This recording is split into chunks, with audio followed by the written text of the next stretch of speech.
Above ground, this is a bar in Annan. Below it is a microbrewery. A brewery that has kept the bar afloat during a difficult 24 months. For the owner, creating his own beer supply made financial sense. Confident in the fact that we've taken the right decision to go with the very small brewery and keep it purely in-house. When we set up, we didn't want to start chasing customers, credit, empty barrels, payment.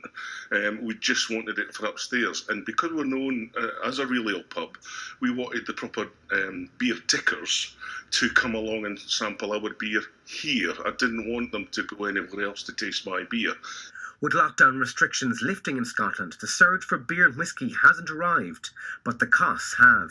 The raw products, the malts, hops, etc., have increased, 10-15% already.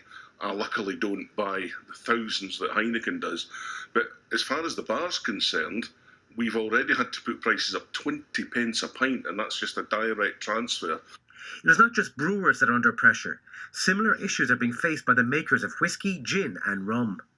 The rising costs for distilleries and breweries in Scotland have left many turning to the online market in recent years in order to make ends meet, with some of the biggest costs coming for bottles and for aluminium, as well as shipping around the UK and beyond. You want to be able to keep consumers, happy and keep the same price that you have, but I also need to make money and make sure that my business is sustainable and long-term sustainable. So it's a challenge finding that balance. Sourcing specialist bottles and dealing with electricity contracts are just some of the biggest challenges facing rum makers ninefold in 2022.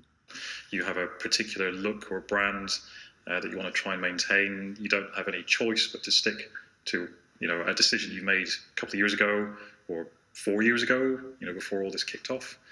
So trying to maintain that is quite hard. Oro Distillery repurposed their equipment to make hand sanitizer over the last 2 years, while still bottling gin.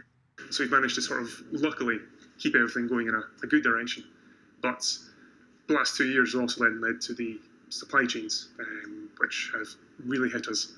So we've changed to 3 different cardboard producers just to sort of keep up with demand, and we've had to sort of change our vials. So we had plastics, we've had aluminiums, so it's lots of changes. With inflation set to keep rising until April, the team here are budgeting as best they can. So fuel costs have gone up from 3 pence a kilowatt to 10.5. So it's over 3 times. It's hitting us quite hard just now.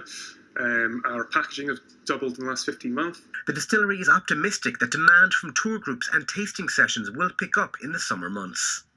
Our distillery spent last year making 100,000 bottles of hand sanitizer, and they're hoping that 2022 will be the year that they can focus on golf and go back to gin. James Mahon, ITV News, Dalton.